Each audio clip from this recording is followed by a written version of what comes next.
হাই friends, কি খবৰ আপোনালোকৰ? আশা কৰোঁ আপোনালোকৰ সকলোৰে ভালেই। আজি মই স্কোৱাছ আলুৰ এটা জুতি লগা ৰেচিপি লৈ আহিছোঁ। প্ৰথমে মই স্কোৱাছ আলুখিনি অকণমান ডাঙৰ ছাইজত কাটি পেলাই ধুই ৰাখিছোঁ। এতিয়া মই গেছটো অন কৰি কেৰাহী এখন বহাই লৈছোঁ।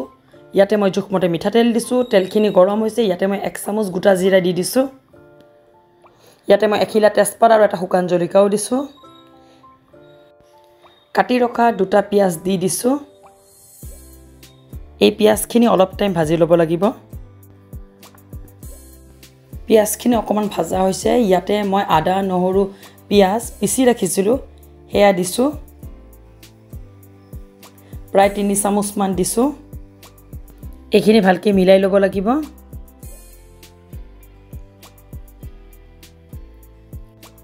ইয়াতে কাটি থোৱা কেঁচা জলকীয়া 3টামান দি দিছোঁ।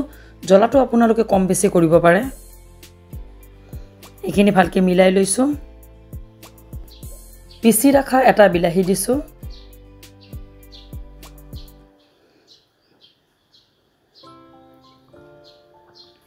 এইখিনি ভালকৈ মিলাই লৈছোঁ।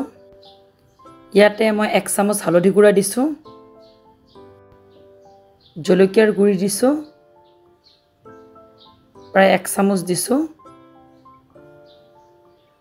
এইখিনি ভালকৈ মিলাই লৈছোঁ। আধা চামুচ ধনিয়াৰ গুড়ি দিছোঁ। আধা চামুচ জিৰাৰ গুড়ি দিছোঁ। এইখিনিও ভালকৈ মিলাই লৈছোঁ। আধা চামুচমান চেনি দিছোঁ।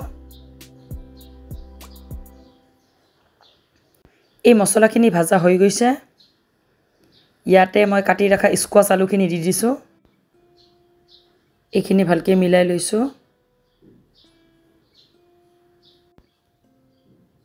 এইখিনি এতিয়া 2 মিনিটমানৰ কাৰণে কম গেছত ঢাকন দি থৈছোঁ। 2 মিনিটমান পিছত ইয়াতে অকণমান পানী দিছোঁ।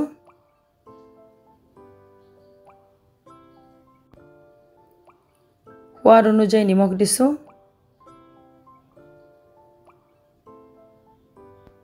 এইখিনি ভালকৈ মিলাই লৈছোঁ। এতিয়া কম গেছত 5 মিনিটমানৰ কাৰণে ঢাকন দি থৈছোঁ। 5 মিনিটমান পিছত এইখিনি আৰু অলপমান লৰাই দিলোঁ। ইয়াতে মই জোখমতে পানী দি দিছোঁ। এইখিনি অকণমান লৰাই দিছোঁ।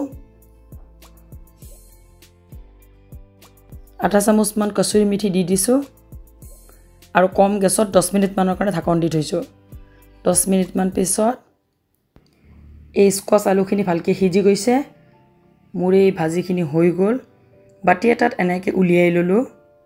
স্কোৱাছ আলুৰ এই ৰেচিপিটো গৰম গৰম ভাতৰ লগত বা ৰুটিৰ লগত পৰিৱেশন কৰিলে খাবলৈ বহুত জুতি লগা হয়।